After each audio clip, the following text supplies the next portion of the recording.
ನಮಸ್ಕಾರ. ಇದು ಸುದ್ದಿ ವಿಶ್ಲೇಷಣೆ. ನಾನು ಶಶಿಧರ್ ಭಟ್. ಇದು ನನ್ನ ಡಿಜಿಟಲ್ ವಾಹಿನಿ ಸುದ್ದಿ ಟಿವಿ. ಕಳೆದ ಶುಕ್ರವಾರ ಅದು ಗುಡ್ ಫ್ರೈಡೆ ಅಲ್ಲ, ಆದರೆ ಯಾರಿಗೆ ಅದು ಒಳ್ಳೆಯ ದಿನ, ಯಾರಿಗೆ ಅದು ಒಳ್ಳೆಯ ದಿನ ಅಲ್ಲ. ರಾಜಕೀಯವಾಗಿ ಈ ಪ್ರಶ್ನೆ ಕೇಳೋದಕ್ಕೊಂದು ಕಾರಣ ಇದೆ. ಮುಖ್ಯಮಂತ್ರಿ ಸಿದ್ದರಾಮಯ್ಯನವರ ಎಕ್ಸ್ ಅಕೌಂಟ್ನಲ್ಲಿ, ಖಾತೆಯಲ್ಲಿ ಒಂದು ಹೇಳಿಕೆ ಬಂತು. ಈ ಹೇಳಿಕೆ ಹೊಸದಲ್ಲ. ಯಾರು ಮುಖ್ಯಮಂತ್ರಿಗಳ ಪರವಾಗಿ ಅಧಿಕೃತವಾಗಿ ಹ್ಯಾಂಡಲ್ ಮಾಡ್ತಾರೆ ಅವರು ಅವಾಗ ರಿಯಾಕ್ಷನ್ ಕೊಡ್ತಾ ಇರ್ತಾರೆ. ಆದರೆ ಶುಕ್ರವಾರ ಬಂದಂತಹ ಆ ಒಂದು ಹೇಳಿಕೆ, ಅದಕ್ಕೆ ಕಳೆದ 2 ದಿನಗಳಲ್ಲಿ ಪ್ರತಿಕ್ರಿಯೆ ಬಂತು. ನಾನು ಬಂದ ದಿನಾನೇ ನೋಡಿದೆ ನಾನು ಅದನ್ನ. ಆದರೆ ಅದಕ್ಕೆ ಪ್ರತಿಕ್ರಿಯೆಗಳು ಹೇಗೆ ಬರ್ತವೆ ಏನು ಅನ್ನೋದಕ್ಕಾಗಿ ನಾ ಬಗ್ಗೆ ಮಾತನಾಡಿರಲಿಲ್ಲ. ಏನ್ ಹೇಳಿದ್ದು ಮುಖ್ಯಮಂತ್ರಿಗಳು ಎಮೋಷನಲ್ ಆಗಿ ಏನನ್ನೋ ಹೇಳೋದು ಅದಕ್ಕೆ ಹೊರಟಿದ್ದಾರೆ ಅಂತ ಅನಿಸ್ತಿತ್ತು. ಆದ್ರೆ ಕೇವಲ ಎಮೋಷನಲ್ ಆಗಿರ್ಲಿಲ್ಲ. ಅದರ ಜೊತೆ ಅದರ ಹಿಂದೆ ಒಂದು ರಾಜಕೀಯ ಚಾಣಾಕ್ಷ ನಡೆಯಿತು. ಅದಕ್ಕಿಂತ ಬಹಳ ಮುಖ್ಯವಾಗಿ ಸಿದ್ದರಾಮಯ್ಯ ರಿಬೆಲ್ ಆದಂತೆ ಕಾಣ್ತಾ ಇತ್ತು. ಅದರಲ್ಲಿ ಸಿದ್ದರಾಮಯ್ಯ ರಿಬೆಲ್ ಆದ್ರ, ಯಾಕೆ ರಿಬೆಲ್ ಆದ್ರು, ಯಾರ ವಿರುದ್ಧ ರಿಬೆಲ್ ಆದ್ರು, ಎಲ್ಲ ವಿಚಾರವನ್ನ ನಾನು ತಮಗೆ ತಿಳಿಸ್ತೀನಿ. ಅದರಿಂದ ಈ ವಿಡಿಯೋನ ಕೊನೆ ಕಡೆವರೆಗೆ ನೋಡಿ, ಬಹಳ ಇಂಪಾರ್ಟೆಂಟ್ ಅಂತ ಅವರು ಹೇಳಿದ್ದೇರು ನೋಡೋಣ. ಮೊದಲನೇದಾಗಿ ಅವರು ತಮ್ಮ ರಾಜಕೀಯ ಬದುಕನ್ನ ನೆನಪು ಮಾಡಿಕೊಂಡ್ರು. ಒಬ್ಬ ಸಾಮಾನ್ಯ ಕುರಿ ಕಾಯುವ ವ್ಯಕ್ತಿ ರಾಜಕಾರಣದಲ್ಲಿ ಬೆಳೆದು ಬಂದ ಬಗೆಯನ್ನು ಹೇಳಿದ್ರು. ಸಹಜ, ಅದು ಸಾಧಾರಣವಾಗಿ ನಮಗೆಲ್ಲ ಇತಿಹಾಸ ಇರುತ್ತೆ. ಅವರು ಕುರಿ ಕಾದದ್ದನ್ನು ನೆನಪು ಮಾಡ್ತಾರೆ. ಹಾಗೆ ನೋಡಿದ್ರೆ ನಾನು ದನ ಕಾದವನು. ನಾವು ಹಳ್ಳಿಯಲ್ಲಿದ್ದಾಗ ಶಾಲೆಗೆ ಹೋಗೋ ಸಂದರ್ಭಗಳಲ್ಲಿ, ಉಳಿದ ದಿನಗಳಲ್ಲಿ ನಾವು ಕೂಡ ದನ ಕಾಯ್ತಾ ಇದ್ದೆ. ನಾನು ದನ ಕಾದಿದ್ದೆ. ಹಾಗೇನೆ ನಮ್ಮ ಊರಿನಲ್ಲಿ ಎಮ್ಮೆ ಮೇಯ್ಸಕ್ ಹೋಗ್ತಿದ್ವಿ. ಎಮ್ಮೆ ಬೆನ್ ಮೇಲೆ ಕುತ್ಕೊಂಡು ಕೆರೆಯಲ್ಲಿ ಮುಳುಗಿದ್ದೆಲ್ಲ ಇದೆ ಪ್ರತಿಯೊಬ್ಬರ ಅನುಭವ. ಸೊ ಸಿದ್ದರಾಮಯ್ಯ ಅನುಭವವನ್ನು ನೆನಪು ಮಾಡಿಕೊಂಡ್ರು.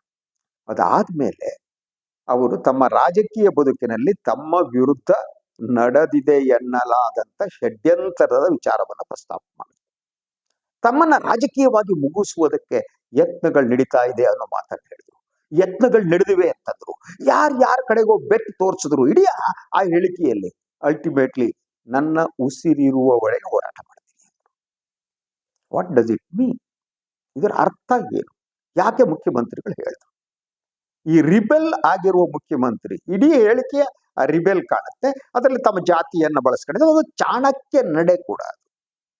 ಒಂದು ರೀತಿಯಲ್ಲಿ ಅವರು ಒಂದು ಬೆದರಿಕೆಯನ್ನು ಒಡ್ಡಿದ್ರ. ಹಾಗಿದ್ರೆ ಅಂತಹ ಪರಿಸ್ಥಿತಿ ಏನಾಯ್ತು? ನಮಗೆಲ್ಲ ಗೊತ್ತಿದೆ. ಈ ಅಧಿಕಾರ ಹಂಚಿಕೆಯ ಕುರಿತು ಸಿದ್ದರಾಮಯ್ಯನವರು ಮತ್ತು ಡಿ ಕೆ ಶಿವಕುಮಾರ್ ಅವರ ನಡುವೆ ನಡೆಯುತ್ತಿರುವಂತಹ ಸಂಘರ್ಷ, ಈ ನಡುವೆ ಕಾಂಗ್ರೆಸ್ ಹೈಕಮಾಂಡ್ ನಡೆ. ಹಾಗಿದ್ರೆ ಯಾವುದೋ ಒಂದು ಮಹತ್ವದ ತೀರ್ಮಾನವನ್ನ ಕಾಂಗ್ರೆಸ್ ಹೈಕಮಾಂಡ್ ತೆಗೆದುಕೊಂಡಿತ್ತ, ಅಂತಹ ಸೂಚನೆ ಸಿದ್ದರಾಮಯ್ಯನವರಿಗೆ ಬಂದಿತ್ತ? ಯಾಕೆಂದ್ರೆ ಸಿದ್ದರಾಮಯ್ಯನವರು ಶುಕ್ರವಾರ ಹೇಳಿಕೆ ಕೊಡ್ತಾರೆ. ತಕ್ಷಣ ಸಿದ್ದರಾಮಯ್ಯನವರು ಆಪ್ತರಂತ ಸತೀಶ್ ಜಾರಕಿಹೊಳಿ ಮತ್ತು ರಾಜಣ್ಣವರು ದೆಹಲಿಗೆ ದೌಡಾಯಿಸ್ತಾರೆ ವಿತ್ 2-3 ಜನ ಶಾಸಕರು. ಅವರ ಜೊತೆಗೆ ಅವರು ಮಲ್ಲಿಕಾರ್ಜುನ್ ಖರ್ಗೆ ಅವರನ್ನ ಭೇಟಿ ಮಾಡಿ ಮಾತನಾಡ್ತಾರೆ. ಅದಾದ ಮೇಲೆ ಸತೀಶ್ ಜಾರಕಿಹೊಳಿ ಹೇಳ್ತಾರೆ, ಏನು ಈ ಗೊಂದಲ ಇದೆ, ಅಧಿಕಾರ ಹಂಚಿಕೆಯ ಗೊಂದಲ, ಅದನ್ನ ಆದಷ್ಟು ಶೀಘ್ರದಲ್ಲಿ ಸರಿಪಡಿಸುವ ಭರವಸೆಯನ್ನ ಖರ್ಗೆ ಅವರು ಕೊಟ್ಟಿದ್ದಾರೆ ಅನ್ನೋ ಮಾತನ್ನ ಹೇಳ್ತಾರೆ. ಹಾಗಿದ್ರೆ ಎಲ್ಲಾದರೂ ಮುಖ್ಯಮಂತ್ರಿ ಹುದ್ದೆಯನ್ನ ಬದಲಾಯಿಸುವಂತ ಆಲೋಚನೆ ಹೈಕಮಾಂಡ್ಗಿತ್ತ ಅಂತ ಅನುಮಾನ ಬರುತ್ತೆ. ಇದ್ದಿರಬಹುದು. ಅದಕ್ಕೆ ಒಂದು ಥ್ರೆಟ್ ರೀತಿಯಲ್ಲಿ ಸಿದ್ದರಾಮಯ್ಯನವರು ಈ ಹೇಳಿಕೆಯನ್ನ ನೀಡದಂತೆ ಕಾಣ್ತಾ ಇದೆ. ಒಂದು, ಅವರು ಕೇವಲ ತಮ್ಮ ಬಗ್ಗೆ ಮಾಡಲ್ಲ, ತಮ್ಮ ಬೆಂಬಲಿಗರ ಬಗ್ಗೆ ಕೂಡ ಆ ಹೇಳಿಕೆಯಲ್ಲಿ ಮಾತನಾಡ್ತಾರೆ. ತಮ್ಮ ಬೆಂಬಲಿಗರೇನಿದ್ದಾರೆ, ಹಿಂದೂ ಸಮುದಾಯ ಏನಿದೆ, ತಮ್ಮ ಶಕ್ತಿ ಏನಿದೆ ಅಂದ್ರೆ ಹೈಕಮಾಂಡ್ಗೆ ಮತ್ತು ಉಪಮುಖ್ಯಮಂತ್ರಿ ಡಿ ಕೆ ಶಿವಕುಮಾರ್ ಅವರಿಗೆ ಸ್ಪಷ್ಟವಾದ ಸಂದೇಶವನ್ನ ಮುಖ್ಯಮಂತ್ರಿ ಸಿದ್ದರಾಮಯ್ಯ ಕೊಟ್ಟಿದ್ದಾರೆ. ಒಂದು, ತಮ್ಮ ವಿರುದ್ಧ ನಡೆಯುತ್ತಿದೆ ಷಡ್ಯಂತರ ಅಂತ ಅವ್ರು ಹೇಳಿದ ಮಾತು, ಅದು ಇನ್ಯಾರು ಗುರಿ ಅಲ್ಲ, ಅದು ಗುರಿ ಡಿ ಕೆ ಶಿವಕುಮಾರ್. ಯಾಕಂದ್ರೆ ಮುಖ್ಯಮಂತ್ರಿ ಸ್ಥಾನಕ್ಕೆ ಅವರೇ ಫೈಟ್ ಮಾಡ್ತಾರೆ. ಹಾಗೂ ಅವ್ರ ಬೆಂಬಲಿಗರು, ದಟ್ ಫಸ್ಟ್ ಅವ್ರದೇ ಗುರಿ. ಅದರ ಜೊತೆಗೆ ಈ ಷಡ್ಯಂತರವನ್ನ ಸಹಿಸಲ್ಲ, ಇದು ಷಡ್ಯಂತರ ಅಂತ ಅವ್ರು ಪರಿಗಣಿಸ್ತಾರೆ. ಅಂದ್ರೆ ತಮ್ಮನ್ನ ಅಧಿಕಾರದಿಂದ ಇಳಿಸುವಂತಹ ಒಂದು ಯತ್ನ ನಡೆದಿದ್ರೆ ಅಥವಾ ಕಾಂಗ್ರೆಸ್ ಹೈಕಮಾಂಡ್ ಆ ಬಗ್ಗೆ ಆಲೋಚನೆ ಮಾಡಿದ್ರೆ ಅದು ತಮ್ಮ ವಿರುದ್ಧದ ಷಡ್ಯಂತ್ರ ಮಾತ್ರ ಅಲ್ಲ, ಇಡೀ ಅಹಿಂದ ಸಮುದಾಯದ ವಿರುದ್ಧದ ಷಡ್ಯಂತ್ರ ಅಂತ ಅದಕ್ಕೊಂದು ತಿರುವು ಕೊಡ್ತಾರೆ ಸಿದ್ದರಾಮಯ್ಯ. ಆ ಮೂಲಕ ಅವರು ಒಂದು ರೀತಿಯ ಎಚ್ಚರಿಕೆಯನ್ನ ಕೊಡ್ತಾರೆ. ಕಾಂಗ್ರೆಸ್ ಹೈಕಮಾಂಡ್ ಸೆಡ್ಡು ಹೊಡೆಯುತ್ತಾರೆ, ಸೆಡ್ಡು ಹೊಡೆದಿದ್ದಾರೆ. If you want to do, you do it. If you want to remove me, remove it and see the drama. ನನ್ನನ್ನು ಬದಲಾವಣೆ ಮಾಡ್ತಿರೋ ಮಾಡಿ, ದೆನ್ ಸಿ. ಅಂದ್ರೆ ಇದು ಬಹಳ ಸ್ಪಷ್ಟವಾದ ಸಂದೇಶ ಅಂತ ನನಗೆ ಅನ್ಸುತ್ತೆ. ಸೊ ಅದಾದ ಮೇಲೆ ನೋಡಿ ಅದಕ್ಕೆ ಬರುವ ಪ್ರತಿಕ್ರಿಯೆಗಳೆಲ್ಲ, ಅದಕ್ಕೆ ಒಂದು ಪತ್ರಕ್ಕೆ JDS ನ ದಟ್ ವರಿಷ್ಠ ಗ್ರೇಟ್ ಕೇಂದ್ರ ಸಚಿವರು ನೀಡಿರುವಂತಹ ಹೇಳಿಕೆ. ಆ ಹೇಳಿಕೆ ಏನು?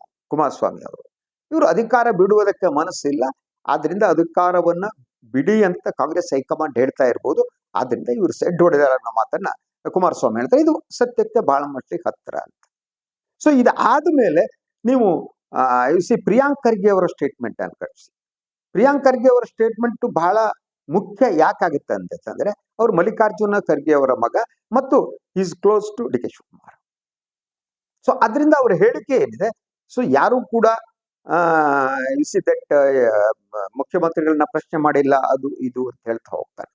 ಆದರೆ ಅವರ ಇಡೀ ಮಾತಿನಲ್ಲಿ ಕೂಡ ಈ ಮುಖ್ಯಮಂತ್ರಿಯ ಬದಲಾವಣೆಗೆ ಪ್ರಶ್ನೆ ಬಂದಂತ ಸಂದರ್ಭದಲ್ಲಿ ಹೈಕಮಾಂಡ್ಗೆ ಬಿಟ್ಟಿದ್ದು ಆಗಬಹುದು ಅನ್ನೋ ಸಂದೇಶವನ್ನ ಪ್ರಿಯಾಂಕ್ ಖರ್ಗೆ ಕೊಡ್ತಾ ಇದ್ದಾರೆ. ಈ ಒಂದು ಥ್ರೆಟ್ ನೀಡಿದ ಮೇಲೆ ಸಿದ್ದರಾಮಯ್ಯನವರ ಈ ಥ್ರೆಟ್ ಏನಿದೆ, ಈ ಥ್ರೆಟ್ ಬಂದ ಮೇಲೆ ಇವರ ರಿಯಾಕ್ಷನ್ ರೀತಿಗಳು. ಹಾಗಿದ್ರೆ ಬಹುಮಟ್ಟಿಗೆ ಯಾರು ಸತೀಶ್ ಜಾರಕಿಹೊಳಿ ಮತ್ತು KM ರಾಜಣ್ಣ ಅವರು ಖರ್ಗೆ ಅವರನ್ನ ಭೇಟಿ ಮಾಡಿದ ಸಂದರ್ಭದಲ್ಲಿ ಇದೇ ವಿಚಾರವನ್ನ ಪ್ರಸ್ತಾಪಿಸಿರ್ಬೇಕು. ಯಾವ ವಿಚಾರ ಅದು? ಮುಖ್ಯಮಂತ್ರಿಗಳು ತಮ್ಮ ಏನು ಒಂದು ಟ್ವೀಟ್ ನಲ್ಲಿ ಇದರಲ್ಲಿ ಏನು ಒಂದು ಹೇಳಿಕೆ ಕೊಟ್ಟಿದ್ದಾರೆ, ಆ ಅಂಶಗಳನ್ನೇ ಅದನ್ನ ಖರ್ಗೆ ಅವರಿಗೆ ಸತೀಶ್ ಜಾರಕಿಹೊಳಿ ಇವರು ಈ ಶಾಸಕರು ತಲುಪಿಸಬೇಕು. ಒಂದು, ಈ ಹಂತದಲ್ಲಿ ನೀವು ಗೊಂದಲವನ್ನ ಬಗೆಹರಿಸಬೇಕು. ಆ ಮೂಲಕ ಗೊಂದಲ ಇದೆ ಅನ್ನೋದನ್ನ ಸತೀಶ್ ಜಾರಕಿಹೊಳಿ ಅವರು ಒಪ್ತಾರೆ, ಹಾಗೇನೆ ಖರ್ಗೆ ಅವರು ಒಪ್ತಾರೆ. ಒಂದು ಫಸ್ಟ್ ಪಾಯಿಂಟ್, ಈ ಗೊಂದಲವನ್ನ ಬಗೆಹರಿಸಿ. ಗೊಂದಲವನ್ನು ಬಗೆಹರಿಸಿ ಅಂದ್ರೆ ನಾಯಕತ್ವದ ಬದಲಾವಣೆಯ ಪ್ರಶ್ನೆಯ ಬಗ್ಗೆ ಚರ್ಚೆ ನಡೆಯಕೂಡದು.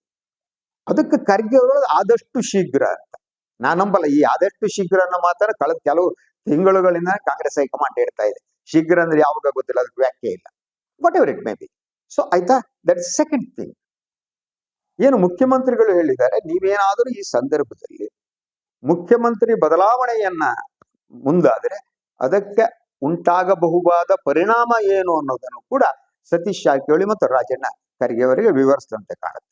ಯಾಕಂದ್ರೆ ಪ್ರತ್ಯೇಕವಾಗಿ ಕೂಡ ಸತೀಶ್ ಜಾರಕಿಹೊಳಿ ಸುಮಾರು 20 ನಿಮಿಷಗಳ ಕಾಲ ಖರ್ಗೆ ಅವ್ರ ಜೊತೆ ಮಾತನಾಡಿದ್ದಾರೆ, nearly 20 minutes.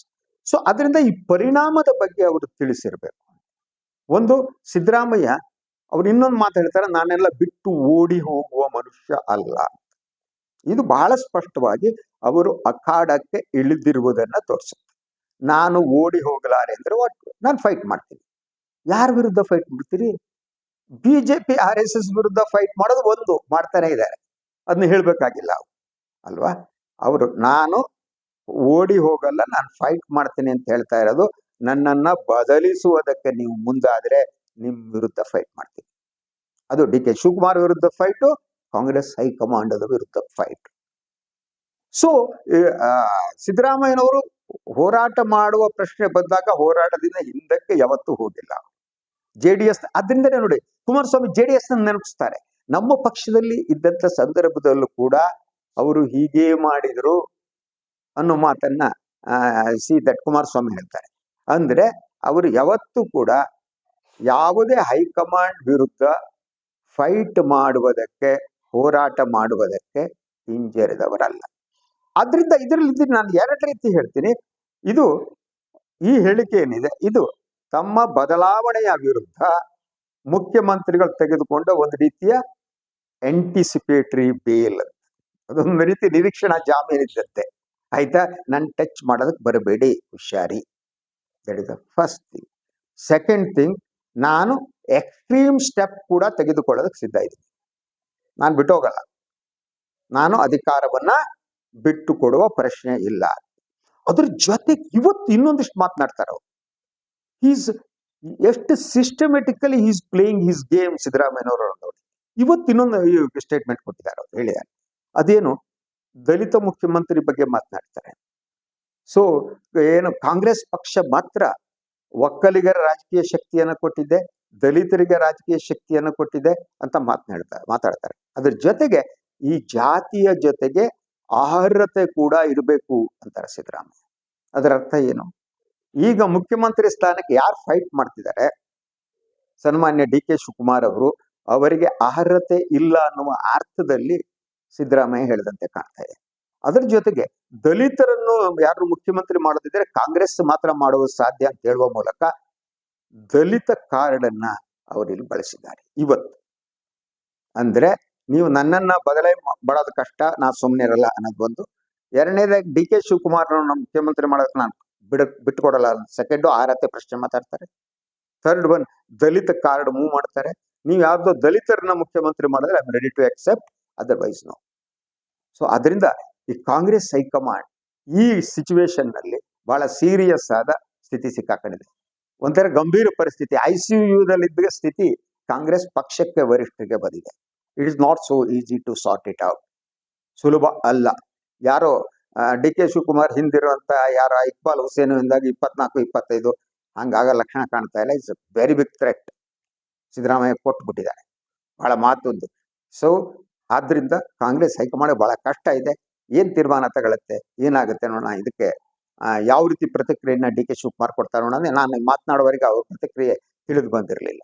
Let us see ಏನಾಗುತ್ತೆ ಅನ್ನೋದು ನೋಡೋಣ. ಬೆಳವಣಿಗೆಯನ್ನು ತಮಗೆ ಆಗಾಗ ತಲುಪ್ತಾ ಇರ್ತೀನಿ, ವಿಶ್ಲೇಷಣೆ ಮಾಡ್ತಾ ಇರ್ತೀನಿ. ಇದು ಇವತ್ತಿನ ಸುದ್ದಿ ವಿಶ್ಲೇಷಣೆ. ನಾನು ವಾಯಿನ್ ಲೈಕ್ ಮಾಡಿ, ಸಬ್ಸ್ಕ್ರೈಬ್ ಮಾಡಿ, ಬೆಲ್ ಐಕಾನ್ ಪ್ರೆಸ್ ಮಾಡೋದಕ್ಕೆ ಮರಿಬೇಡಿ. ಹಾಗೆಯೇ ಸಾಧ್ಯ ಆದರೆ ಸಹಾಯ ಮಾಡಿ ಸ್ವತಂತ್ರ ಪತ್ರಿಕೋದ್ಯಮನ ಉಳಿಸಿ ನನ್ನನ್ನು ಆಶೀರ್ವದಿಸಿ. ನಮಸ್ಕಾರ.